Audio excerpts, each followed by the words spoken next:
ಕಾಂಗ್ರೆಸ್ ಕಚೇರಿ ಅಲ್ಲ, ಪಾಕಿಸ್ತಾನ ಕಚೇರಿ ಅಂತ ನಾಮಕರಣ ಮಾಡ್ತೀವಿ ನಾವು. ಸರ್ಕಾರಕ್ಕೆ ಬಲೋ ಭಾರತ್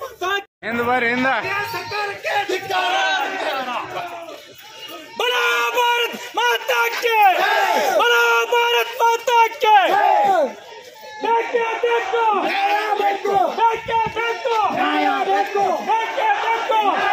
ಇವತ್ತಿನ ಈ ಹೋರಾಟದಲ್ಲಿ ಉಪಸ್ಥಿತರಾದಂತ ಭಾರತೀಯ ಜನತಾ ಪಾರ್ಟಿಯ ಎಸ್ಸಿ ಮೋರ್ಚಾ ರಾಜ್ಯ ಪ್ರಧಾನ ಕಾರ್ಯದರ್ಶಿಗಳು ಮಾರ್ಗದರ್ಶಕರಂತ ಉಮೇಶ್ ಅಣ್ಣ ಕಾರಜೋಳ ಅವರೇ, ಭಾರತೀಯ ಜನತಾ ಪಾರ್ಟಿಯ ನಗರ ಮಂಡಲದ ಅಧ್ಯಕ್ಷರು ಆತ್ಮೀಯ ಅಣ್ಣನವರಾದಂಥ ಶಂಕರಣ್ಣ ಹೂಗಾರ್ ಅವರೇ, ಭಾರತೀಯ ಜನತಾ ಪಾರ್ಟಿಯ ನಿಕಟಪೂರ್ವ ಪ್ರಧಾನ ಕಾರ್ಯದರ್ಶಿಗಳಂತ ಬಸವಣ್ಣ ಬಿರಾದರ್ ಅವರೇ, ಶಿವಚಂದ್ರಣ್ಣ ಬಾಗಲಕೋಟೆ ಅವರೇ, ಅವ್ರನ್ನೊಳಗೊಂಡು ಇಲ್ಲಿ ಉಪಸ್ಥಿತರಾದಂಥ ನಗರ ಮಂಡಲದ ಎಲ್ಲ ಪದಾಧಿಕಾರಿಗಳೇ, ವಿಜಯಪುರ ಜಿಲ್ಲೆಯ ಎಲ್ಲ ಪದಾಧಿಕಾರಿಗಳೇ, ಯುವ ಮೋರ್ಚಾದ ಎಲ್ಲ ಪದಾಧಿಕಾರಿಗಳೇ ಹಾಗೂ ಮಹಾನಗರ ಪಾಲಿಕೆಯ ಸದಸ್ಯರ ಬಂಧು ಮಿತ್ರರೇ ಹಾಗೂ ಯುವ ಮೋರ್ಚಾದ ಎಲ್ಲ ಕಾರ್ಯಕರ್ತ ಬಂಧು ಮಿತ್ರರೇ ಹಾಗೂ ವಿಶೇಷವಾಗಿ ಮಾಧ್ಯಮದ ಎಲ್ಲ ಬಂಧು ಮಿತ್ರರೇ, ಇವತ್ತು ನಿಜವಾಗ್ಲೂ ಒಂದು ಸಂವಿಧಾನದಲ್ಲಿ ಇವತ್ತು ಡಾಕ್ಟರ್ ಬಾಬಾ ಸಾಹೇಬ್ ಅಂಬೇಡ್ಕರ್ ಅವರು ಏನು ನಮಗೆ ಸ್ವಾತಂತ್ರ್ಯವನ್ನು ಕೊಟ್ಟಿದ್ರು, ಅದಕ್ಕೆ ಅಗೌರವ ತೋರುವಂಥ ಕೆಲಸ ಅದು ಸಾಂವಿಧಾನಿಕವಾಗಿರ್ತಕ್ಕಂಥ ಒಂದು ದೊಡ್ಡ ಸ್ಥಾನ ಅದು ವಿಧಾನಸೌಧದಲ್ಲಿ ಜರುಗಿದ್ದು ಅತ್ಯಂತ ಖೇದಕರ.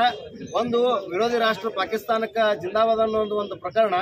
ಇನ್ನೊಂದು ಏನಪ್ಪಾ ಅಂತಂದ್ರೆ ಇದು ಪದೇ ಪದೇ ಮರುಕಳಿಸಿದ್ರು ಕೂಡ ಒಬ್ಬನೇ ಒಬ್ಬ ಕಾಂಗ್ರೆಸ್ನ ನಾಯಕರು ಏನಂತಂದ್ರ ಸರಿ ಇವತ್ತು ಪತ್ರಕರ್ತರು ಹೋಗಿ ಪ್ರಶ್ನೆ ಕೇಳಿದ್ರು ಅದ್ರ ಬಗ್ಗೆ ಏನ್ ಹೇಳ್ತೀರಿ ಅಂತ ಹೇಳಿ ಅದಕ್ಕೆ ತನಿಖೆ ಮಾಡ್ತೀವಂತ ಒಬ್ಬನ ನಾಲಿಗೆ ಮೇಲೆ ಬರ್ತಾ ಇಲ್ಲ.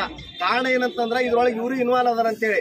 ಯಾಕಂತಂದ್ರೆ ಒಂದು ಸರ್ಕಾರ ನಡೆಸುವಂತವ್ರು ಜವಾಬ್ದಾರಿಯುತ ಸ್ಥಾನದಾಗ ಇರ್ತಕ್ಕಂಥವ್ರು ಅವ್ರು ಅದನ್ನ ಸಮರ್ಥನೆ ಮಾಡ್ಕೊಳ್ಳೋದೇ ಆದ್ರ ಸರಿ ನಾವು ಇದನ್ನ ನಾವಂತೂ ಒಪ್ಪುದಿಲ್ಲ, ಆದ್ರ ಇದನ್ನ ತನಿಖೆಯಾರು ಮಾಡಿಸ್ತೀವಿ ಅಂತ ಹೇಳ್ಕೊಂತ ಒಬ್ಬನ ಬಾಯಿಲೆ ಬರ್ತಾ ಇಲ್ಲ.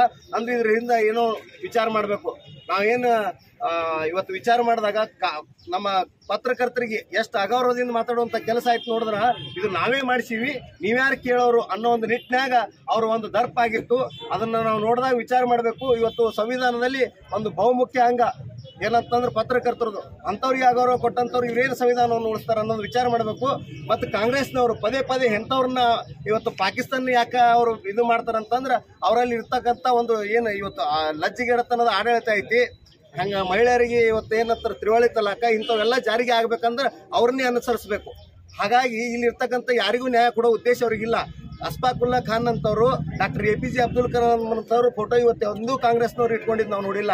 ಅವ್ರ ಕಾಂಗ್ರೆಸ್ ಕಚೇರಿಯಲ್ಲೂ ಕೂಡ ನಾನು ಭಾಳ ಚಾಲೆಂಜ್ ಮಾಡಿ ಹೇಳ್ತೀನಿ, ಒಬ್ಬನು ಅಬ್ದುಲ್ ಕಲಾಂ ಫೋಟೋ ಕಾಂಗ್ರೆಸ್ ಆಫೀಸ್ನಲ್ಲಿ ಇಲ್ಲ. ಅಸ್ಫಾಕುಲ್ಲಾ ಖಾನ್ ಬಗ್ಗೆ ಇವ್ರಿಗೆ ಗೊತ್ತೇ ಇಲ್ಲ. ಯಾಕಂತಂದ್ರ ರಾಷ್ಟ್ರ ಪುರುಷರವರು ಅಂಥವ್ರನ್ನ ನೆನೆಯುವಂತ ಕೆಲಸವನ್ನು ಬಿಟ್ಟು ಯಾರು